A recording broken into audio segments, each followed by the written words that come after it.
What is up guys, DreadGnome here, and today we are going to be going over Paragon. This is a little tutorial and guide for all of you people who are new to the game and are just getting started on the beta that is out. So to start off with, here I'm going to show you a little picture that you're going to want to take a look at. Now, this isn't anything too complex, it's more of the lobby that you're going to be joining in when you get into a game, and how it works is, as you can see, there's a left and right side showing enemies and your teammates.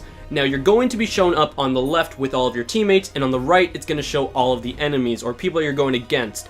Now in the order that you get to pick, it's based randomly on where you're put on the list. So as you can see, my name's on the top, I'm the first person, so I actually get to choose my hero first. Now be careful on when you choose your hero or not, because if you lock into a hero, nobody else can use that hero on your team. Opponents, on the other hand, can use the same hero as you do, but they won't know what hero you're using until you actually lock it in. Once you lock in, the opponents can see the hero that you've chosen, and so on and so on. Now, as you can see on the top, right there below the number, there is a timer. It's not 5 seconds, it's 30 seconds. And if you don't pick a hero within the 30 seconds, you get kicked out of the lobby, and you get a penalty of 4 minutes, which means you won't be able to get into an actual game for 4 minutes.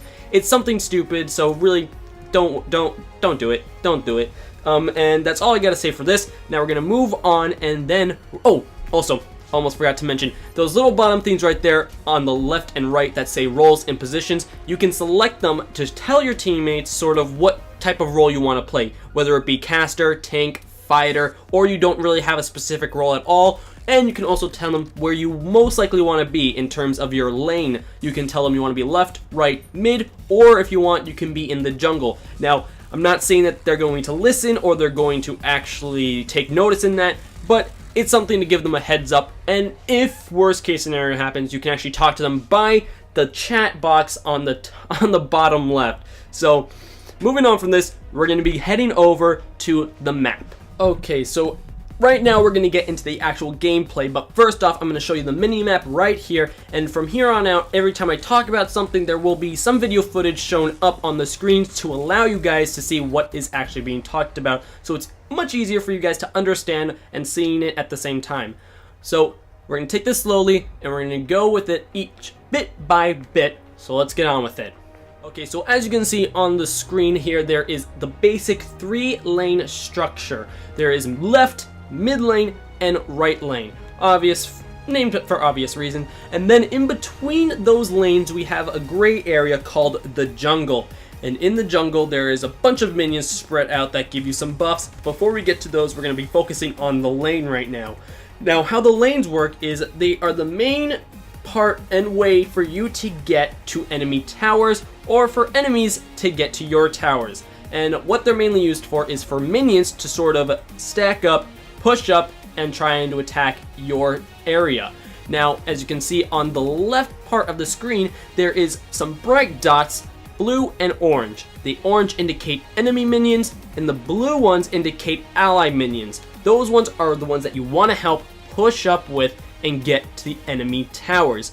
Once you get to enemy towers, if you have minions, they move up in there and they distract the tower while you can go in and take hits. Now, minions don't exactly have the most amount of health, and there is an indicator below the tower that will tell you how many minions are left with you, because once all the minions are dead, the tower will move directly to you and try and kill you.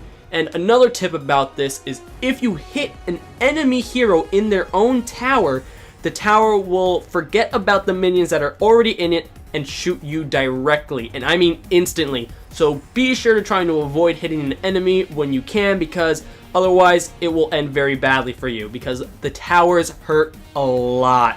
Now we're going to move on to the minions that spawn in the jungle. There are 4 basic low-level minions that you can actually fight alone, like the red minions, the blue minions, white minions, and black minions. There's one more that you should know about, but we'll get to that one later. First, the red minions. The red minions, when killed, drop a buff that give you an upgrade in attack damage and an upgrade in movement speed while attacking. So what that means is when you attack, you slow down. but with the buff, when you attack, you don't slow down as much and you actually have a quicker speed. So you will be able to catch up to opponents more easily, so be sure to pick this up if you're going to get into a heavy fight and you know your enemy can quickly evade you and get away. So this will definitely be in your favor. Now, moving on, we're going to be talking about the blue minions. Now, the blue minions, when killed, drop a buff that allow you to get an upgrade in mana regen and cooldown reduction. And what that does is you basically go from, let's just say, a 3.0 mana regen to, let's go with, a 4.5 mana regen. Very important if you're a caster and like to use your abilities a lot and you have low mana. And also with the cooldown reduction, basically your abilities run on a cooldown. They might take 15, 40 seconds at least, but with the cooldown reduction, it lowers that by a bit. So instead of 40, maybe 30, and so on and so forth. And now with the white minions is a bit more easier, nothing too technical, just very easy going minions. There's only 2 of them, and what they do is when killed, they give you a basic reward in XP, a lot more than killing regular minions or blue or red minions. So it's very likely that if you're just trying to level up, you go for these guys, and there's only 2 of them, so you won't be outnumbered as much. And now we're going to move on to the black minions. Okay, so now moving on to the last minions, we are going to be talking about the black minions. And these ones are very, very important because when killed, they drop a buff that allows you to do extra damage towards enemy structures over time. So basically, you're going to be doing a heavy hitting towards towers, harvesters, inhibitors, and cores. So be sure to pick this up, and even if you want to do even more damage, I suggest you pair it up with a red buff because that brings up your attack damage, and with the black buff in your hand, you'll be doing even more damage to enemy towers than you would be doing just by yourself. So I highly suggest that you give this to a fighter that does a lot more damage close up and personal, because compared to fighters and casters, fighters have a bit more of an advantage. Rangers, though, they also can do it if they want, but fighters are the main way of going with these, so be sure to use those guys whenever you get the chance. Okay, now we're going to be moving on to the last minion, which is located right here, and this one is called the Orb Prime. And it's not exactly a minion, more of a mini boss. Now, after a long time in game, it finally spawns, and what its main purpose is to change the game entirely. So how it works is, I suggest that you bring at least 3 people with you to take down the Orb Prime. 2 to actually fight it and kill it, and 1 to sort of be a bodyguard to protect you guys from any enemies noticing and coming at you while you're distracted. Because once you kill the Orb Prime, they will find out and they will come to kill you to pick up the buff themselves. Now, picking up the buff isn't that easy. The Orb Prime has a lot of health and does a good amount of damage to heroes if they're not well equipped. So when you kill it, it drops a little orb and gives it to the hero that killed him last. And there are going to be 2 shiny dots or little circles that sort of pop up on the screen located here and here.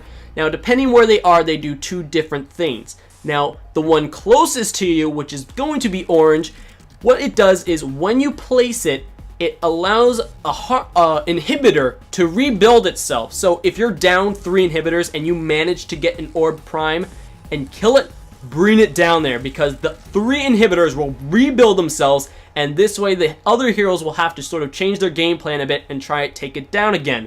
And if you want to go with a bit more seriousness and try and help your teammates out with some buffs, then you can go all the way to the top, and if you do, you will be getting some buffs, whichever depends on the prime card that you picked on your deck. So the first one is the Arc Magus.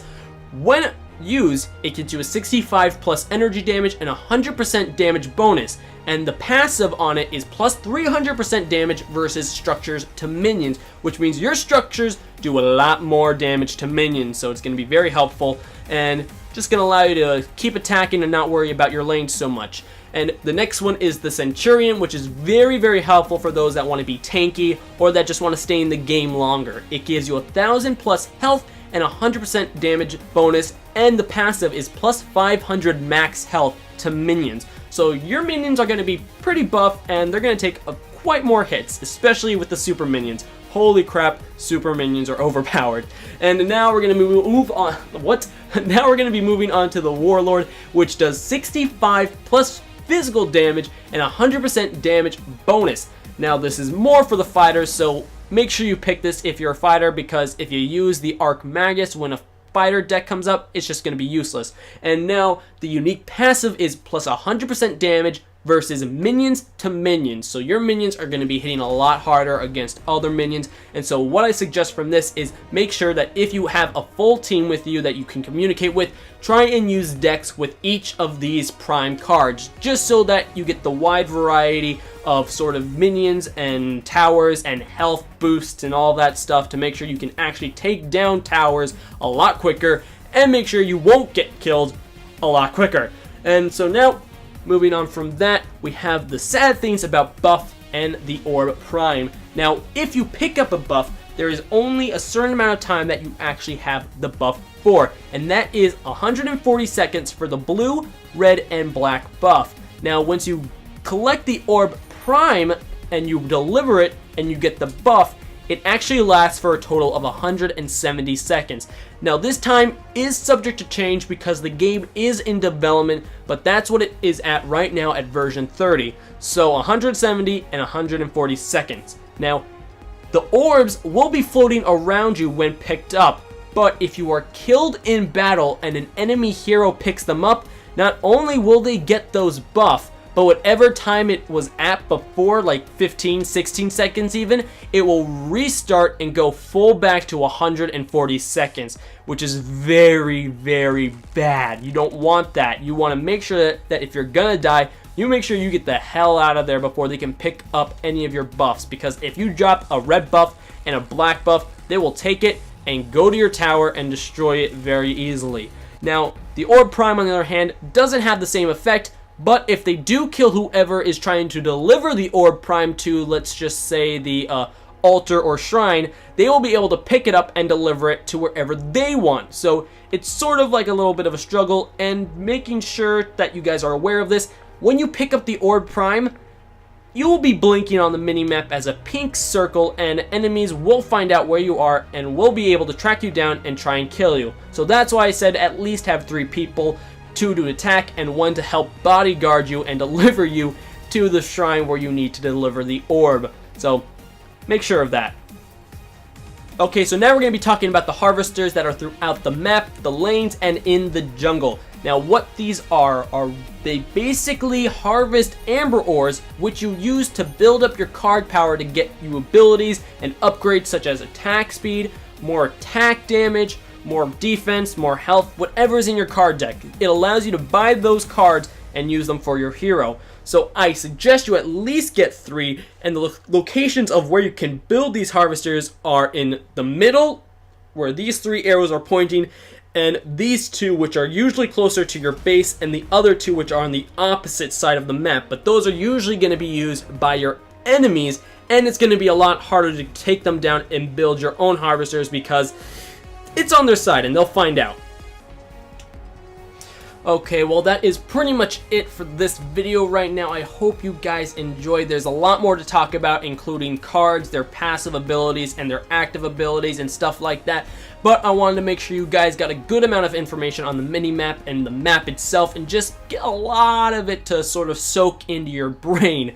It is very complicated. It seems very big and just complex, but it's not. And I highly suggest you give the game a chance. It's a lot of fun. Anyone can pick it up and play. Like me, I didn't know anything about MOBAs, but this is the first MOBA I picked up and played, and you know what? I'm pretty good right now. I don't want to say I'm the master or a pro or anything, but there are some heroes where I can kick absolute ass at and know every move of theirs, while there's some other heroes that I just don't know anything about. So I highly suggest you get into the game, try it out yourself. There are definitely some tutorials in the game that will sort of guide you along, probably a lot better than I did, so I'm sorry about that. I did what I could. So again, I hope you guys enjoyed the video, and if you did, be sure to hit the like button and subscribe to the channel if you are new. I'm going to try and do some more tips and tricks for heroes and strategies and all of that. So again, thanks for all the support, and I'll see all of you wonderful people in the next video.